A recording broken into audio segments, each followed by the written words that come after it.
Okay,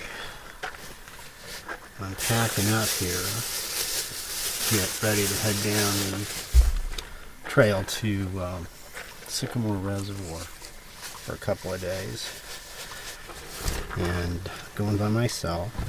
Dangerous. Can't go, there's too many mountains. So it's April 10. It's about it's probably 75 degrees out right now. Light breeze, partly cloudy. Expected to stay this way the rest of the week. Around 80 and a high, and maybe 50s at night.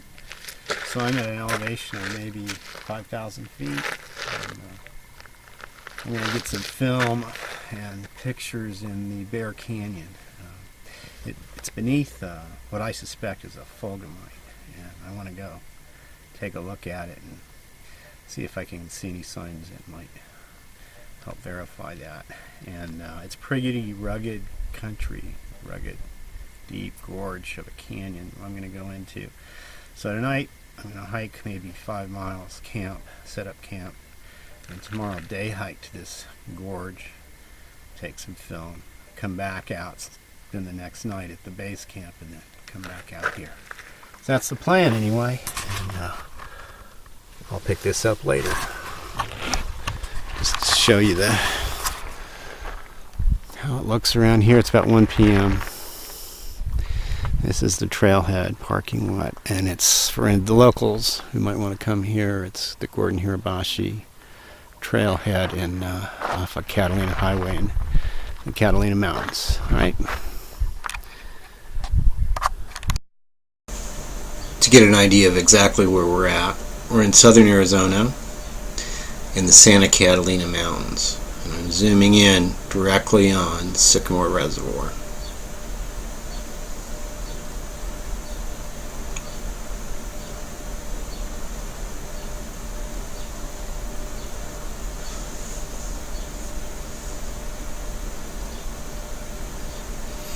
So I started the hike here, where I parked the car, at the trailhead.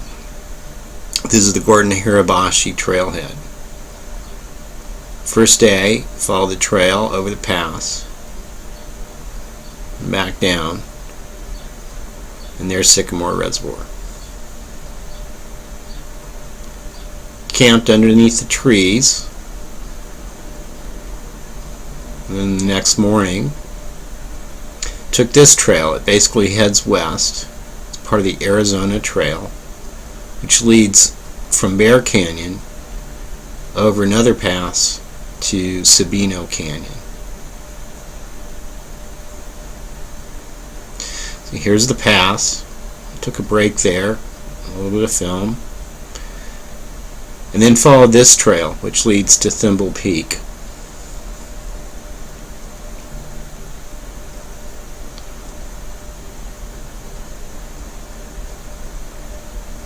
Basically follows this ridge, and then turns into this hanging canyon,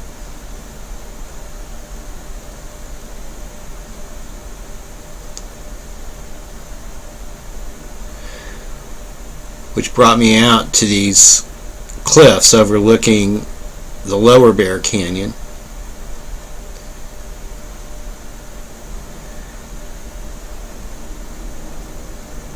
And this is where I had a good view of Thimble Peak.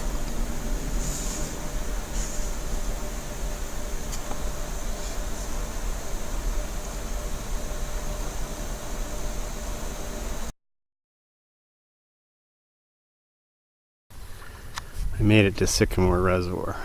So I'm setting up camp under the trees here.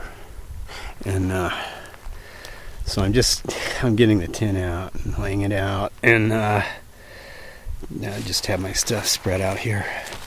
So it's a nice shady area. It's under cottonwoods, and the little cottonwood puffs are blowing around all over there in the air. And let's see, clouds up at the sky are quite pretty. Okay, you got to see these holes in the clouds, which are very cool patterns, and then really delicate, fine filaments inside those holes and all around them. So I'm just, look at that. I'm just going to try to point the camera at the sky and let you watch it for a few minutes. I don't want to run the battery down. But while I'm setting things up, maybe I can get you a vantage point.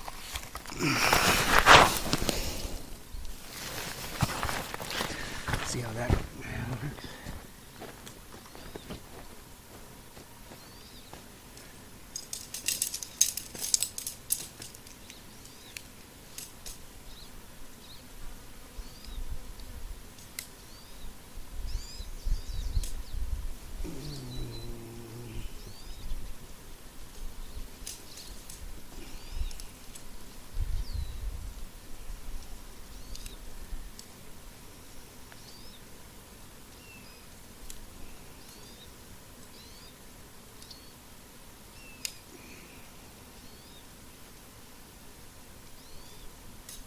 Really?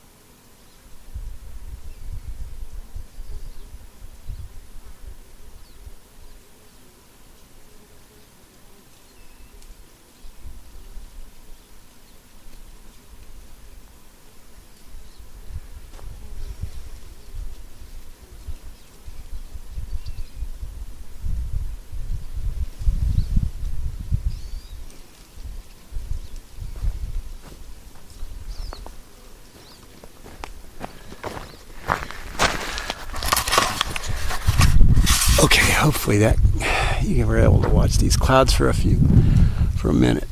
I'm going to turn it off and not waste the battery on this. You get the idea.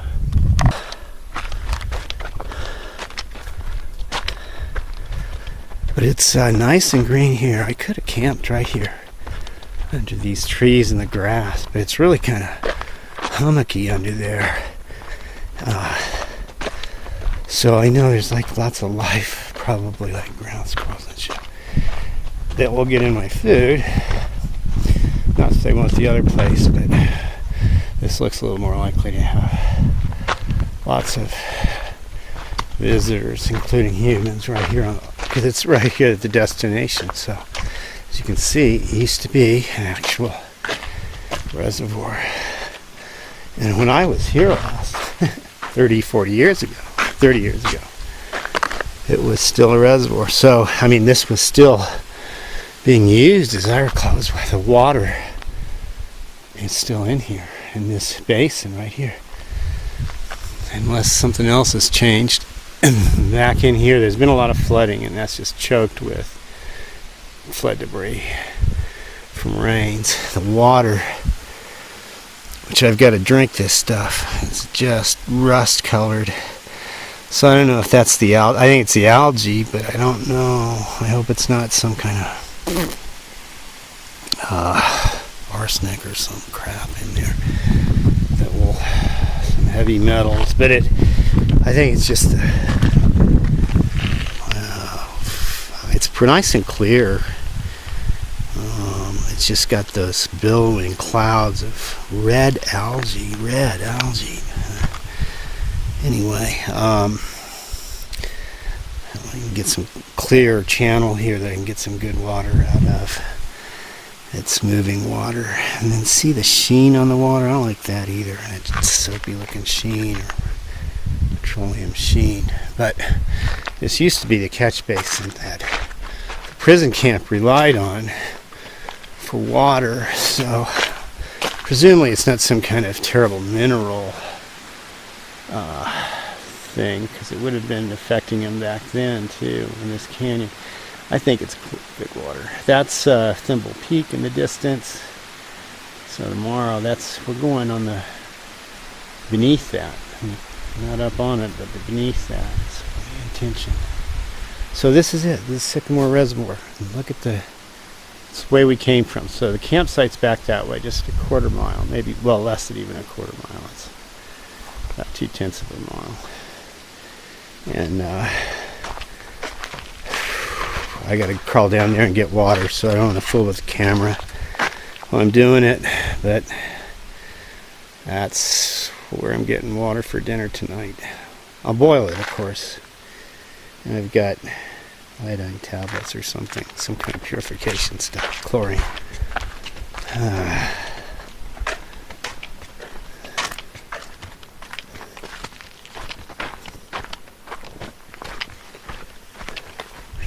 Could be tannins in this water.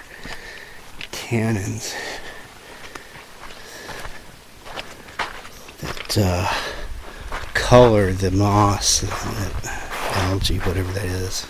Looks like moss. But look how deep it is over there. So that's nice and clear. It's just the stuff growing and it has that red. So I'm going to reach in there and get a nice, look at the little dragonflies swimming around.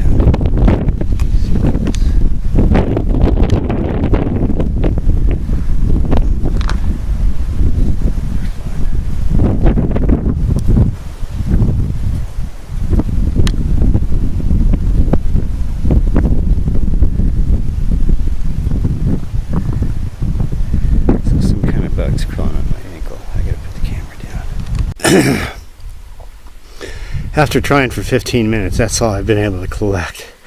I gotta go get a cup at camp to pour into this bottle because it won't suck it in by itself, and I can't get it to. Anyway, it's a complicated process getting water. You can see the kind of pea yellow color it is. Yeah.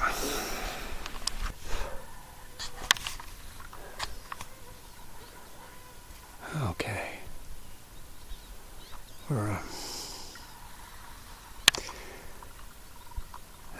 It's about getting close to noon probably. I've been hiking a couple miles, and so I'm at the pass. I'm at a pass looking down over Sabino Canyon, West Fork that goes back in there. So this is Sabino. I just came up from Bear Canyon, so I'm in this right here is the pass. Right here is the pass for Bear Canyon, so I'm coming through it. Pretty neat rock formations. Look at the angle they're at, sticking out. So we're on the back side of the mountain. The wind blew that mountain, this mountain right here, towards us. So this is the back side. That's the back side.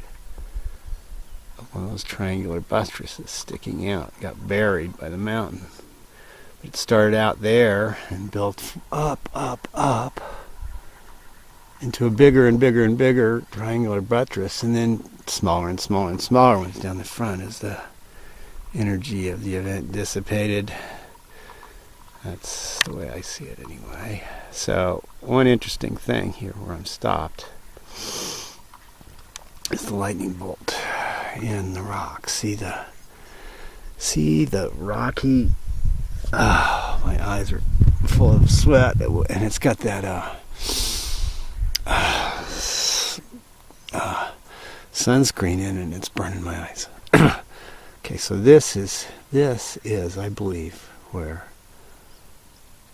an arc gouged up from the riverbed and carved upwards, and you see it's all rocky in there, all rocky, and it's discolored. The soil, the rocks, and everything are a lighter tan color than the kind of dark surrounding rocks, which are kind of a black and white, whereas this has a red orange tint to it, and then it turns kind of white. Well, it's arcing electricity that caused that, and I'll show you if this can focus on it, there's rills going up this cliff.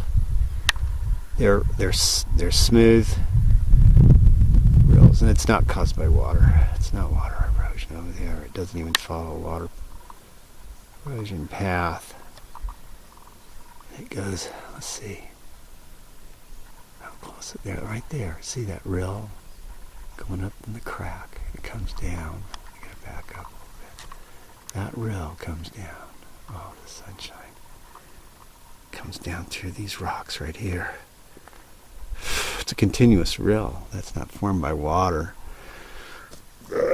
So anyway, this is an arcing lightning bolt. You can see on the mountainside over there, there's another feature that's one, too. Get focused on it.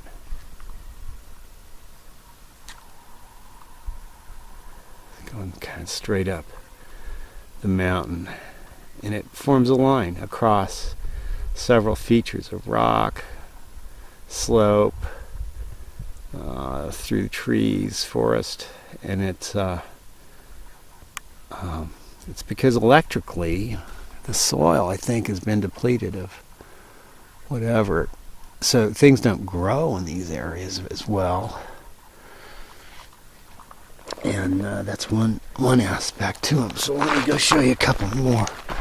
Okay, stop and take a couple of photos.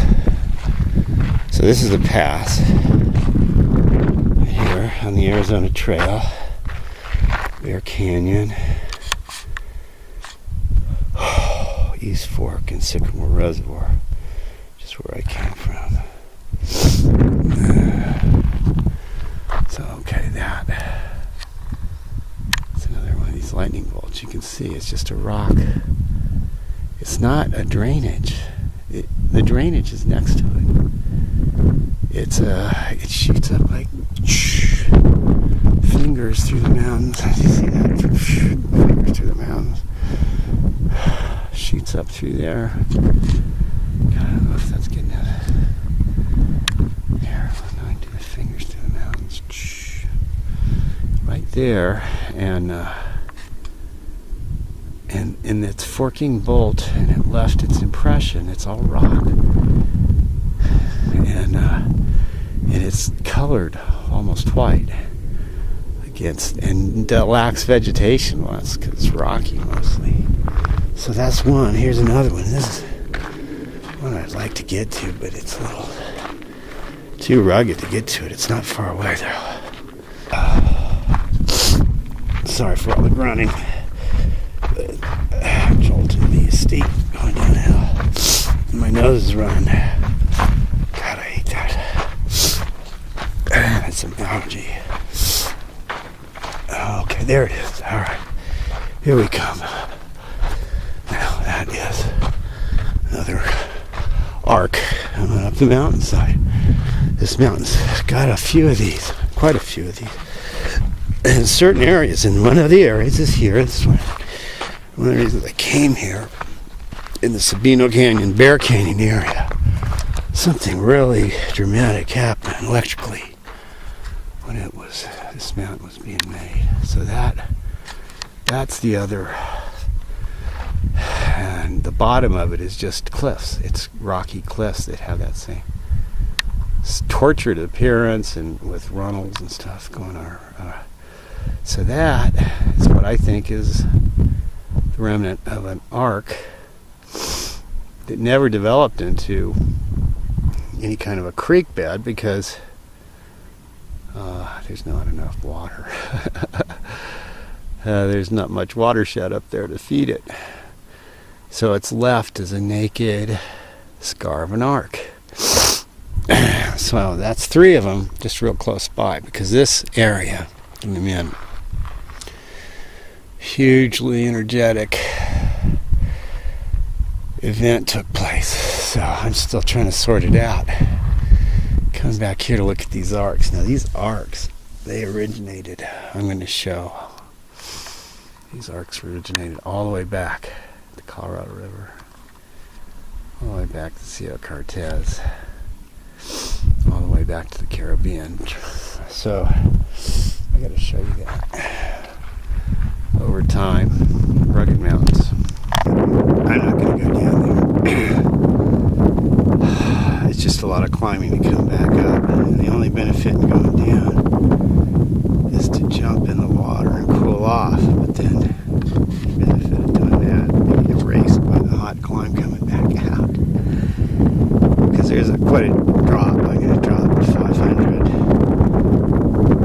or 1,000 feet to get down to the bottom fall. And I don't have any need to do that today. So this is turnaround point. But it's the right place because, see, that's a lightning bolt. And just look at the rock. You look at that, and you can see it's a rock fall. Well, it's a dike, a rock dike going up. That's been created by charge, lightning, an arc, not lightning from the sky, but an arc from the ground coming up, and you can see it's just rock. And over here, this smaller one is rock too, but it's all broken up. It's breccia, but it's rock as well. And you can see up in there, see the rock up in there. There's a little dike of rock sticking up. That's what we've got going on in these little canyons. And they're not canyons, but they're coming out of this Bear Canyon. And of course they be assumed to be water courses that form those. The water flows down it now. What made the rock and those dikes was electricity, an electric arc. So that's a pretty good example of the arc in the mountain, the lightning bolt. So I can show this on Google Earth for comparison. And then you can see the lightning bolt pattern much better. You can't really, well, you can from the ground, but it's not as obvious. We have a good vantage point here.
Can't tell what I mean.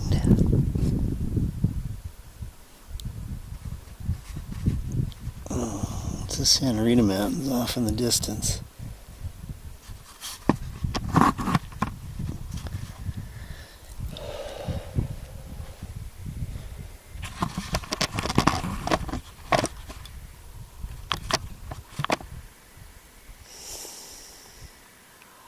A little hazy today.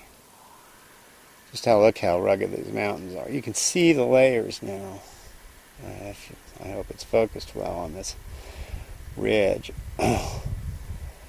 But you can see the layers coming from below, rising up in a straight line. So you can see the straight lines of the layers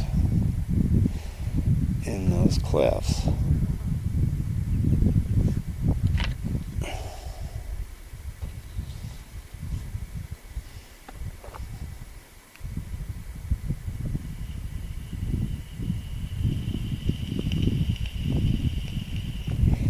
Those are the layers it was deposited. That rock was welded on in layers. And you can see where the layers seams were in the welds, if you will.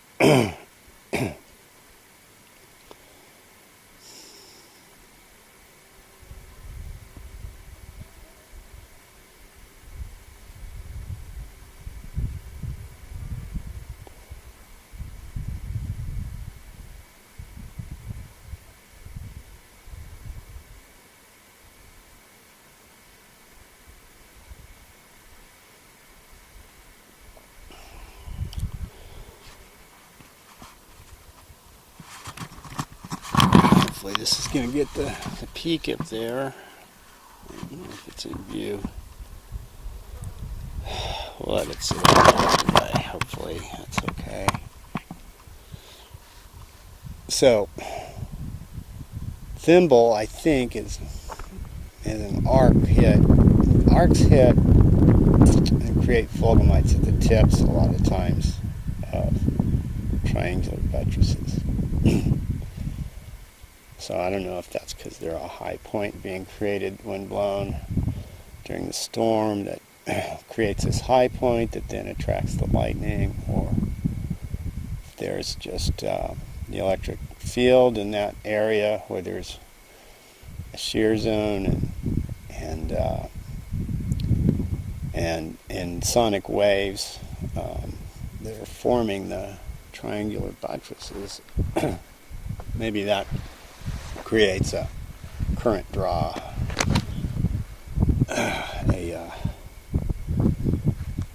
In any case, lightning fulgamites seem to be created off the tips or right behind or alongside the triangular buttresses. And then dikes run out of the triangular buttresses, sometimes following the edges where the shock wave is forming, sometimes cutting across the buttresses. So, what I think this is a fulgamite that's at the tip of the buttress. I'll have to get some pictures of the other side, see if that looks the same way. I hadn't thought about this before, but I think that's what it is, looking at it from here.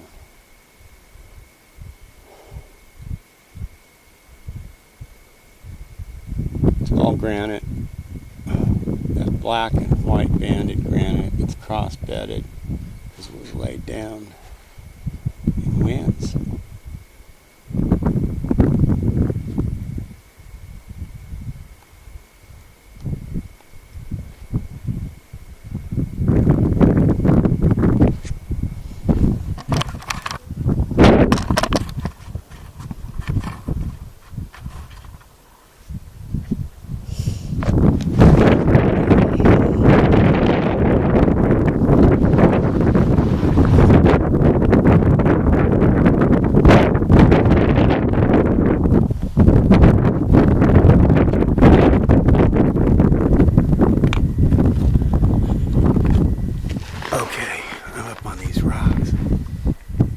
Down on a ledge right now.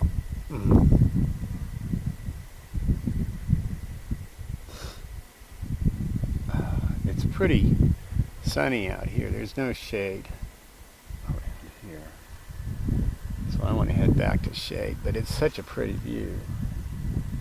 I want to catch a little of this film and look at these lightning bolts. The rock is like stratified.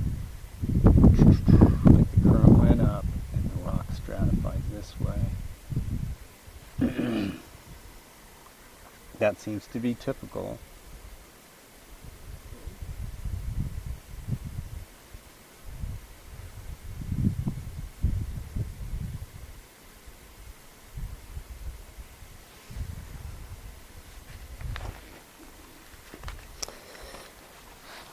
Okay, can't crouch on a narrow ledge forever.